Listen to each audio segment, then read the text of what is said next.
Good morning students, welcome to online class of Royal Academy. और जैसा कि हम लोग देख रहे थे कि हमको क्या पढ़ना है, फिजिक्स पढ़ रहे हैं चैप्टर जिसमें हम लोग 9E चला रहे थे, जिसका लेक्चर 2 है। 9E का लेक्चर 2 है स्टूडेंट। तो इस लेक्चर के बारे में स्टडी करना है, माइक्रोस्कोप क्या होता है। तो माइक्रोस्कोप एक ऐसा डिवाइस होता है जिसमें छोटे छोटे ऑब्जेक्ट को बड़े से बड़े रूप में मैग्नीफाई करके देखा जा सकता है। माइक्रोस्कोप एक ऐसा डिवाइस होता है, सूक्ष्मदर्शी एक ऐसा डिवाइस होता है जिसमें छोटे से छोटी वस्तुओं को, टीनी से टीनी पार्टिकल्स को, छोटे से छोटे वायरस को बड़े से बड़े रूप में इनलार्ज करके अगर देखा जा सकता है तो आपका क्या कहलाता है, माइक्रोस्कोप कहलाता है स्टूडेंट। तो आज हम लोग देखेंगे माइक्रोस्कोप के 3 टाइप्स होते हैं। तो आज हम लोग पहला टाइप देखेंगे सिंपल माइक्रोस्कोप। क्या लिखेंगे student? Simple microscope. Simple microscope को क्या बोलते हैं स्टूडेंट हिंदी में? सरल सूक्ष्मदर्शी। क्या कहते हैं स्टूडेंट? सरल सूक्ष्मदर्शी कहते हैं। इसके बारे में आज हम लोग को डिटेल में स्टडी करना है, सिंपल माइक्रोस्कोप होता क्या है। ओके स्टूडेंट, तो सिंपल माइक्रोस्कोप सरल सूक्ष्मदर्शी कहते हैं। सरल सूक्ष्मदर्शी में सबसे पहले हम लोग इसका देखेंगे डेफिनेशन, परिभाषा। तो डेफिनेशन या परिभाषा जो इसका होता है स्टूडेंट, वो परिभाषा होता है the device which is used to see, the device which is used to see tiny particles in a magnified form is called simple microscope. The device which is used to see teeny particles in magnified form is called simple microscope. एक ऐसी युक्ति जिसकी सहायता से छोटी से छोटी वस्तुओं को आवर्धित रूप में, बड़े रूप में देखा जा सकता है, वो आपका क्या कहलाता है? सरल सूक्ष्मदर्शी। एक ऐसा युक्ति जिसकी सहायता से छोटी से छोटी वस्तुओं को, टीनी से टीनी पार्टिकल्स को बड़े से बड़े रूप में क्लियरली देखने के लिए जिस डिवाइस का उपयोग किया जाता है वो क्या कहलाता है? सरल सूक्ष्मदर्शी कहलाता है। डेफिनेशन के बाद देखेंगे कंस्ट्रक्शन। कंस्ट्रक्शन इसका कैसे होगा, मतलब रचना। क्या लिखेंगे स्टूडेंट? रचना। तो इसका कंस्ट्रक्शन कैसे होता है? सबसे पहले इसमें हम लोग एक कॉन्वेक्स लेंस ले लेते हैं। क्या ले लेते हैं? कॉन्वेक्स लेंस ले लेते हैं। एक सबसे पहले हमको क्या ले लेना है? सर्कुलर एक फ्रेम ले लेना है। इस सर्कुलर फ्रेम में एक कॉन्वेक्स लेंस को लगा देना है। किसको लगा देना है? कॉन्वेक्स लेंस को लगा देना है। कॉन्वेक्स लेंस लगाने के बाद एक हम लोग क्या ले लेंगे? लकड़ी या प्लास्टिक का हैंडल ले लेंगे और उस सर्कुलर फ्रेम में उसको फंसा देंगे। जो दूरबीन आता है स्टूडेंट, ऐसे करके डॉक्टर लोग देखते हैं, जिसमें एक हाथ में दूरबीन को पकड़ते हैं, एक उसका सर्कुलर फ्रेम रहता है और उसमें देखा जाता है। इसको जनरली हम लोग मैग्नीफायर के रूप में जानते हैं। किसके रूप में जानते हैं? मैग्नीफायर में। कई बार बच्चे लोग क्या करते हैं, नीचे कागज को रख देते हैं और ऊपर में इस मैग्नीफायर को रख के देखते हैं, और जब सूर्य की प्रकाश किरण, सनलाइट इस पे इंसिडेंट होता है तो ये कागज क्या हो जाता है? जल जाता है। तो कागज को जलाने के लिए बच्चे लोग जनरली आज इन एक्सपेरिमेंट करते रहते हैं। तो उसी तरीके से ये जो हम लोग हैंडल में एक कॉन्वेक्स लेंस को पकड़ते हैं छोटे चीजों को बड़ा देखने के लिए, वो आपका क्या कहलाता है? मैग्नीफायर या फिर सिंपल माइक्रोस्कोप। आवर्धक, क्या बोलते हैं इसको? आवर्धक। सबसे पहले हम लोग क्या लेना है? एक उत्तल लेंस ले लेना है। उत्तल लेंस को सर्कुलर फ्रेम में रख देना है, उसके नीचे एक छोटी सी प्लास्टिक की डंडी या लकड़ी की डंडी लगा देना है, तो वो आपका क्या बन जाएगा? सिंपल माइक्रोस्कोप, सरल सूक्ष्मदर्शी बन जाएगा। अब इसका वर्किंग कैसे होता है, इसकी कार्यविधि। कार्यविधि, तो इसका कार्यविधि होता है, सबसे पहले हमने क्या लिया है? कॉन्वेक्स लेंस लिया हुआ है। क्या लिया हुआ है स्टूडेंट? कॉन्वेक्स लेंस लिया हुआ है। ये आपका हो गया कॉन्वेक्स लेंस। इस कॉन्वेक्स लेंस का ये है, मान के चलो, ऑप्टिकल सेंटर O। O से एक हम लोग ड्रॉ कर देते हैं प्रिंसिपल एक्सिस। क्या ड्रॉ कर देते हैं? प्रिंसिपल एक्सिस ड्रॉ कर देते हैं, मुख्य अक्ष खींच देते हैं। क्लियर? तो सबसे पहले हमने क्या ले लिया? कॉन्वेक्स लेंस ले लिया, उत्तल लेंस ले लिया। वो उत्तल लेंस क्या है? L है, और उसका प्रकाश केंद्र ऑप्टिकल सेंटर O है। अब यहाँ पर एक ऑब्जेक्ट को रख दिया जाता है स्टूडेंट। जैसे ही एक ऑब्जेक्ट को रखेंगे तो एक लाइट रेज पे इंसिडेंट होगा। इंसिडेंट होगा तो ये किसी पॉइंट से होकर चला जाएगा, दूसरा लाइट रे किससे होकर जाएगा? ऑप्टिकल सेंटर से होकर जाएगा। दोनों जाके कहीं पर भी मिलेंगे, बट आई में तो नहीं मिल रहे हैं। तो इसमें हम लोग क्या करेंगे? इस तरीके से आई बना लेंगे। आई बनाएंगे तो आई से जब हम लोग इसको देखेंगे तो इस तरीके से इसका पीछे साइड क्या बन जाएगा स्टूडेंट? इमेज बन जाएगा। ये इस तरीके से इसका इमेज बनेगा। तो इसका जो इमेज रहेगा इसको हम लोग थोड़ा पार्टिकुलरली सही बना लेते हैं। तो इसका जो इमेज बनेगा स्टूडेंट, इस तरीके से जब पीछे की तरफ एक्सटेंड करेंगे तो इसका ये एक इमेज बन जाएगा। और ये इमेज ऑब्जेक्ट की साइज से बड़ा दिखाई दे रहा है, मतलब ये आपका मैग्नीफाइड हो चुका है। तो छोटे ऑब्जेक्ट को बड़े रूप में जब देखने के लिए जब उपयोग किया जाता है तो उसको हम लोग क्या बोलते हैं, सिंपल माइक्रोस्कोप या सरल सूक्ष्मदर्शी बोलते हैं। माना ये ए बी ऑब्जेक्ट है और इसका जो इमेज है वो क्या बन गया, ए डैश बी डैश बन गया स्टूडेंट, क्या बन गया, ए डैश बी डैश। यहाँ तक क्लियर है आप लोगों को। सबसे पहले हमने क्या लिया, एक लेंस लिया, इस लेंस का नाम एल है, एल का जो सेंटर पॉइंट है उसको ऑप्टिकल सेंटर बोलते हैं। ऑप्टिकल सेंटर को किससे डिनोट किया जाता है स्टूडेंट, ओ से डिनोट किया जाता है। ओ से एक लाइट रे, सबसे पहले एबी से एक लाइट रे प्रिंसिपल एक्सिस के पैरेलल जाती है, वो किससे होकर चली जाएगी, फोकस से। दूसरा लाइट रे को किससे होकर जाना पड़ेगा, ऑप्टिकल सेंटर से। दोनों को जब पीछे की तरफ एक्सटेंड करेंगे तो इसका मैग्नीफाइड आवर्धक इमेज किसके रूप में बन जाएगा, ए डैश बी डैश के रूप में। अब मैंने थ्योरी में पहले बताया है, ऑब्जेक्ट में बनने वाला एंगल अल्फा होता है, इमेज में बनने वाला एंगल बीटा होता है। मतलब वस्तु के लिए जो एंगल बन रहा है वो अल्फा है, इमेज के लिए जो एंगल बन रहा है वो क्या है स्टूडेंट, बीटा है। यहाँ तक क्लियर हो गया आप लोगों का। तो सबसे पहले यहाँ लिखेंगे, वी नो दैट, हम जानते हैं कि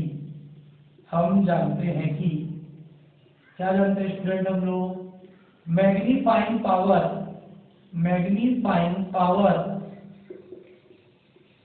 आवर्धन क्षमता इज इक्वल टू, क्या फॉर्मूला जानते हैं, विजुअल एंगल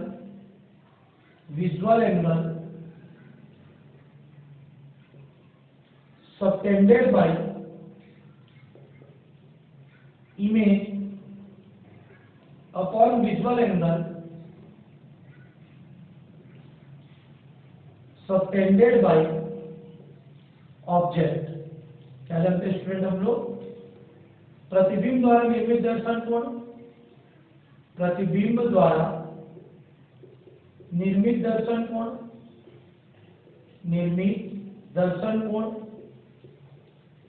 और बटे में क्या जानते हैं, वस्तु द्वारा निर्मित दर्शन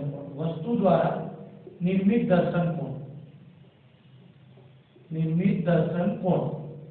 ये जनरली हम जानते हैं, क्या जानते हैं, मैग्नीफाइंग पावर आवर्धन क्षमता बराबर visual angle subtended bye image upon visual angle subtended by object. आवर्धन क्षमता बराबर प्रतिबिंब द्वारा निर्मित दर्शन कोण, वस्तु द्वारा निर्मित दर्शन कोण। आवर्धन क्षमता को किससे डिनोट करते हैं, एम, प्रतिबिंब क्या बना रहा है, बीटा, और वस्तु क्या बना रहा है स्टूडेंट, अल्फा। तो एम इज इक्वल टू क्या हो गया, beta by alpha. M is equal to क्या हो गया, beta by alpha. But if angles are so small,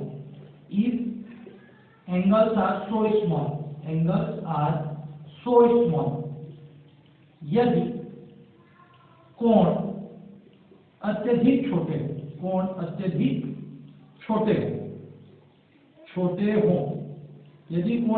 छोटे हों, तो if angles are so small, तो बीटा की वैल्यू लगभग tan बीटा के बराबर हो जाएगी और अल्फा की वैल्यू लगभग किसके बराबर हो जाएगी, tan अल्फा। इसको हम लोग पहले भी पढ़ चुके हैं।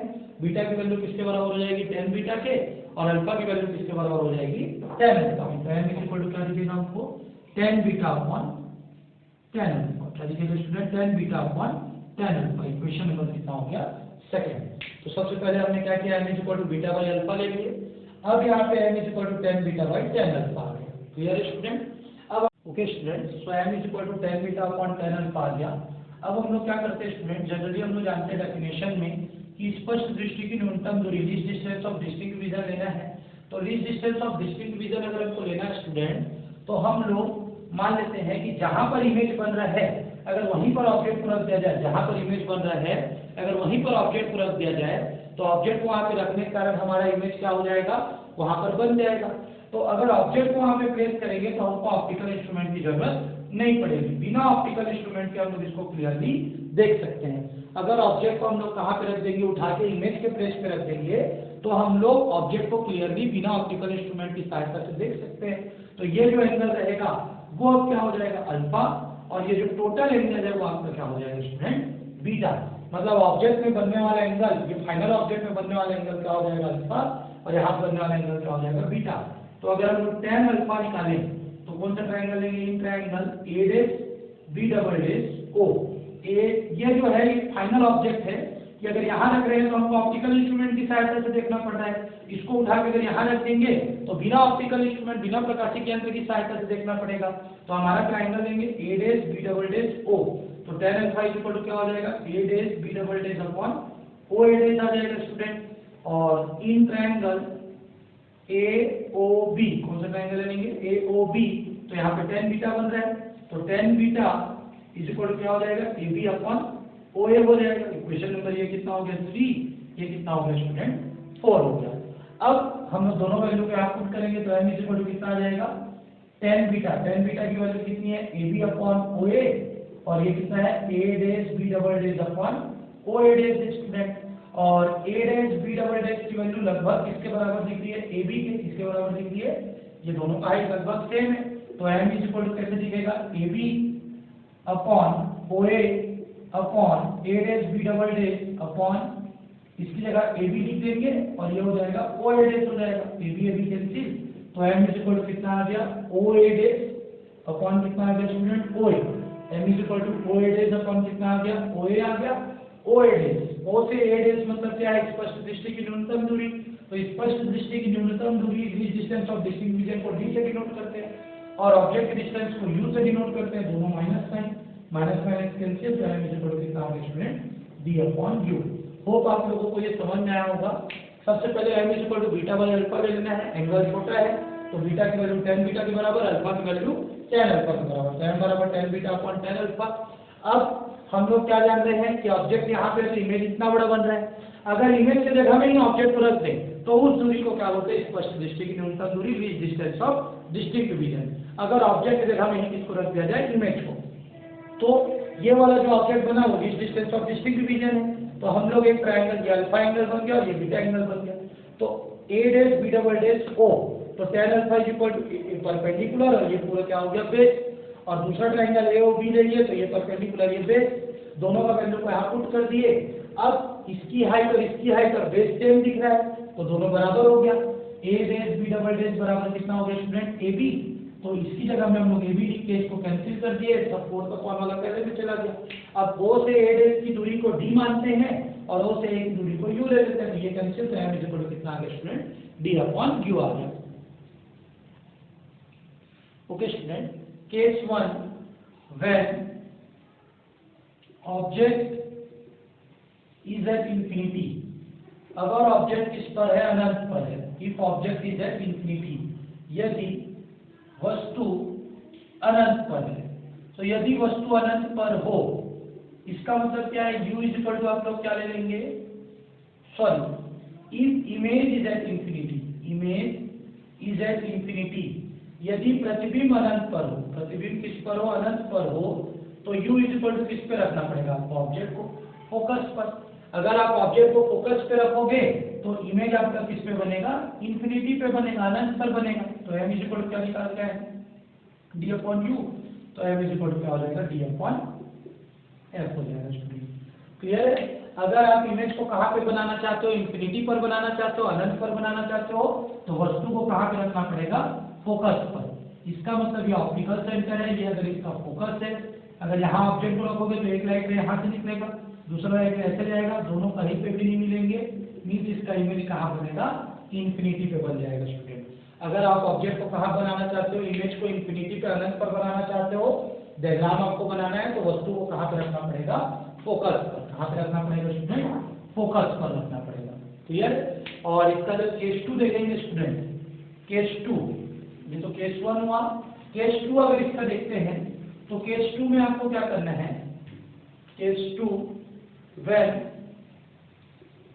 image is at least distance of distinct vision, least distance of distinct vision, distinct vision, यदि वस्तु को, यदि प्रतिबिंब को स्पष्ट दृष्टि की न्यूनतम दूरी पर बनाना, स्पष्ट दृष्टि की न्यूनतम दूरी पर बनाना हो, तो क्या करेंगे, v इज इक्वल टू हमको किस पर बनाना है, d पर, v इज इक्वल टू किस पर बनाना है हमको, d पर, तो हम क्या जानते हैं 1/f is equal to 1/v minus 1/u, तो 1/f is equal to 1/d minus 1/u, पूरे इक्वेशन को किससे डिवाइड कर देते हैं स्टूडेंट, डी से। तो D upon F is equal to D upon D minus D upon क्या हो गया यू, डी और D cancel, D upon F इसमें माइनस डी ले लेंगे तो ये हो गया माइनस, ठीक है स्टूडेंट, और इसको u इज इक्वल टू क्या ले लेंगे माइनस यू ले लेंगे, तो ये माइनस यू जब रखेंगे तो ये प्लस हो गया, ये प्लस हो गया, तो d upon F is equal to minus one plus D upon U हो गया, तो d upon F plus one is equal to कितना हो गया d upon U, but m बराबर कितना जानते हैं d अपॉन यू जानते हैं, तो ये भी m के इक्वल है, ये भी इसके इक्वल है, तो दोनों आपस में इक्वल, तो m इज इक्वल टू कितना आ गया d upon F plus one आ गया स्टूडेंट। इसका मतलब यदि अगर हमको इमेज को कहाँ बनाना है, स्पष्ट दृष्टि की न्यूनतम दूरी मतलब जिस डिस्टेंस ऑफ डिस्टिंक्ट रीजन पर बनाना है, तो magnifying power d upon F plus one होगा, तो v is equal to minus D रख दिए, u is equal to minus U रख दिए, formula one upon F is equal to क्या जानते हैं student, one upon v minus one upon U, v की जगह में माइनस डी, u की जगह में माइनस यू, तो आपका ये आंसर हो गया स्टूडेंट। अब ये क्या हो जाएगा, माइनस माइनस प्लस हो जाएगा, पूरे इक्वेशन को multiply D on both side, multiply D on both side, दोनों साइड में हम लोग किसका मल्टीप्लाई कर रहे हैं, डी का मल्टीप्लाई कर रहे हैं स्टूडेंट, क्लियर है, तो ये आपका आंसर हो गया। नेक्स्ट टॉपिक देखते हैं स्टूडेंट, कंपाउंड माइक्रोस्कोप, संयुक्त सूक्ष्मदर्शी। कंपाउंड माइक्रोस्कोप या संयुक्त सूक्ष्मदर्शी होता क्या है।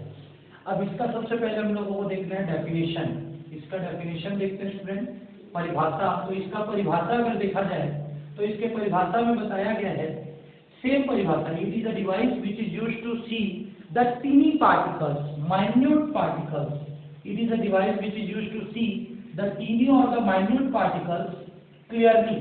जब टीनी या माइन्यूट पार्टिकल्स को, छोटे से छोटी वस्तु को साफ साफ देखने के लिए जिस डिवाइस का उपयोग किया जाता है वो क्या कहलाता है, आपका कंपाउंड माइक्रोस्कोप। टीनी या माइन्यूट पार्टिकल्स का मतलब है which are not seen by naked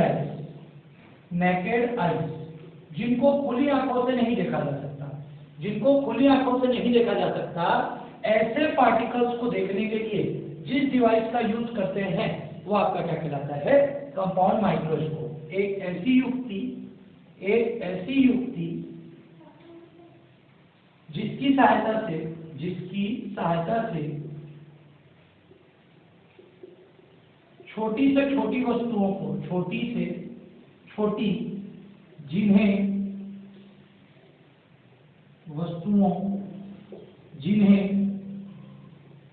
खुली आंखों से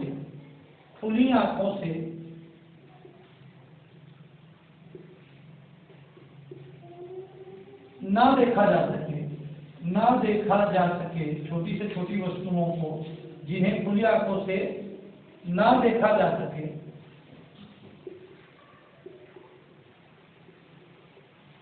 को देखने के लिए जिस यंत्र का उपयोग किया जाता है वो आपका क्या कहलाता है, संयुक्त सूक्ष्मदर्शी। The device which is used to see the minute और tiny objects clearly is called compound microscope.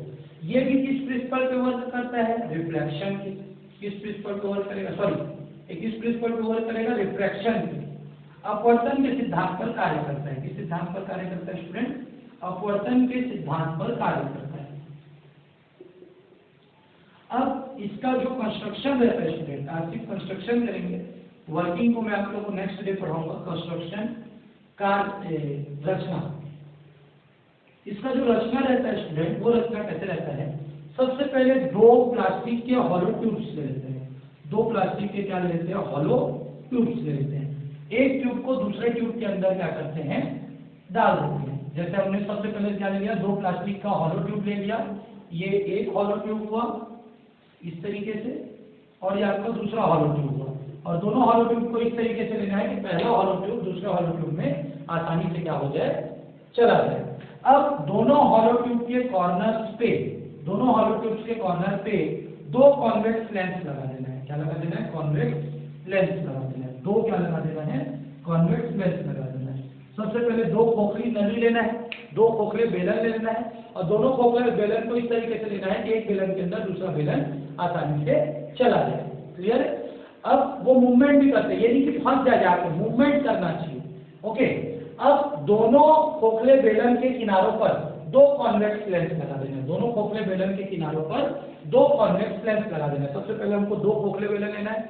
We have to take two hollow tubes and one tube is easily fitted inside another. और किस तरीके से लेना है कि एक बेलन दूसरे बेलन के अंदर आसानी से जा सके। ओके, दोनों बेलन के किनारों पर, दोनों हॉलो ट्यूब्स के किनारों पर दो कॉन्वेक्स लेंस लगा देना है, दो उत्तल लेंस लगा देना है। क्लियर हो गया यहाँ पर? जिस साइड को हम लोग ऑब्जेक्ट के पास रखेंगे, जिस साइड को, जिस लेंस को हम लोग ऑब्जेक्ट के पास रखेंगे उसको ऑब्जेक्टिव लेंस बोलेंगे। क्या बोलेंगे? Objective lens. अभिदृश्य, क्या बोलेंगे उसको? अभिदृश्य। ओके, और जिसको हम लोग किसके पास रखेंगे, जिसको हम लोग किसके पास रखेंगे? आई के पास रखेंगे, नेत्र के पास रखेंगे, उसको बोलेंगे नेत्रक, आई पीस। क्या बोलेंगे उसको? आई पीस बोलेंगे स्टूडेंट। क्लियर? मीन्स सबसे पहले हमने क्या लेना है? दो हॉलो ट्यूब लेना है। दोनों हॉलो ट्यूब को इस तरीके से लेना है कि एक ट्यूब दूसरे ट्यूब के अंदर आसानी से चला जाए। दोनों हॉलो ट्यूब के कॉर्नर पे दो लेंस लगा देना है। दोनों हॉलो ट्यूब मतलब दोनों खोखले बेलन के किनारों पर दो लेंस लगा देना है। दोनों लेंस क्या रहेंगे? उत्तल लेंस रहेंगे। जिस लेंस को ऑब्जेक्ट की तरफ रखेंगे, जिस लेंस को वस्तु की ओर रखेंगे, उसको अभिदृश्य क्या? ऑब्जेक्टिव लेंस बोलेंगे। और जिस लेंस को आंख के पास रखेंगे, जिस लेंस को किसके पास रखेंगे? आंख के पास रखेंगे, उसको नेत्रक या आई पीस बोलेंगे। क्लियर है स्टूडेंट? अब जब अंदर बाहर करने का जो प्रोसेस होता है, इसमें एक ट्यूब को आप लोग देखे होंगे कि एक स्क्रू लगा रहता है, स्क्रू करके उसको ऊपर नीचे इस तरीके से किया जाता है। तो स्क्रू के माध्यम से जब उसको हम लोग ऊपर नीचे करते हैं तो उस अरेंजमेंट को, जब एक ट्यूब के अंदर दूसरे ट्यूब को क्या किया जाए? आगे पीछे किया जाए, तो इस अरेंजमेंट को रैक एंड पिनियन अरेंजमेंट बोलते हैं। स्क्रू के मीडियम से, स्क्रू के माध्यम से, किसके माध्यम से? स्क्रू के माध्यम से एक ट्यूब के अंदर दूसरे ट्यूब को रखकर, एक ट्यूब के अंदर दूसरे ट्यूब को रखकर जब आगे पीछे किया जाता है तो इस अरेंजमेंट को rack and pinion arrangement, Hindi में रैक एवं पिनियन व्यवस्था ही बोलते हैं। रैक एवं पिनियन व्यवस्था, क्योंकि ये स्क्रू के माध्यम से आगे पीछे किया जा रहा है, इसलिए इसको हम लोग रैक एंड पिनियन व्यवस्था, रैक एंड पिनियन अरेंजमेंट बोलते हैं। तो सबसे पहले हमने देखा कंपाउंड माइक्रोस्कोप एक ऐसा डिवाइस होता है जिसमें ना दिखने वाली, जो खुली आंखों से नहीं दिख सकती, नेकेड आई से जिसको नहीं देख सकते, उन चीजों को देखने के लिए बड़े रूप में जिसका उपयोग किया जाता है कंपाउंड माइक्रोस्कोप कहलाता है। ये अपवर्तन के सिद्धांत, रिफ्रैक्शन के प्रिंसिपल पे कार्य करता है। इसका कंस्ट्रक्शन देखें तो इसमें दो हॉलो ट्यूब लगे होते हैं। दोनों हॉलो ट्यूब के दो किनारों पर दो लेंस लगे रहते हैं। जिस लेंस को वस्तु के पास रखते हैं उसका अभिदृश्य ऑब्जेक्टिव लेंस, जिस लेंस को आंख के पास रखते हैं उसको नेत्रक या आई पीस बोलते हैं। और इस एक ट्यूब के अंदर दूसरे ट्यूब को अंदर बाहर करने का जो प्रोसीजर होता है with the help of screw, screw की सहायता से जब ऑब्जेक्ट हमको क्लियरली नहीं दिखता है तो एडजस्ट करने का जो प्रोसेस होता है उस प्रोसेस को rack and pinion arrangement, rack and pinion व्यवस्था बोला जाता है। इस आई पीस में क्या लगा रहता है? क्रॉस वायर लगा रहता है। इस तरीके से क्रॉस बना रहता है। इस क्रॉस में हमारा यहाँ पे क्या बनता है? इमेज बनता है स्टूडेंट। क्लियर है स्टूडेंट? ये आपका क्या हो गया? कंपाउंड माइक्रोस्कोप का पूरा अरेंजमेंट और व्यवस्था हो गया student. Okay student, thank you for today. कल हम लोग देखेंगे इसका वर्किंग। ओके।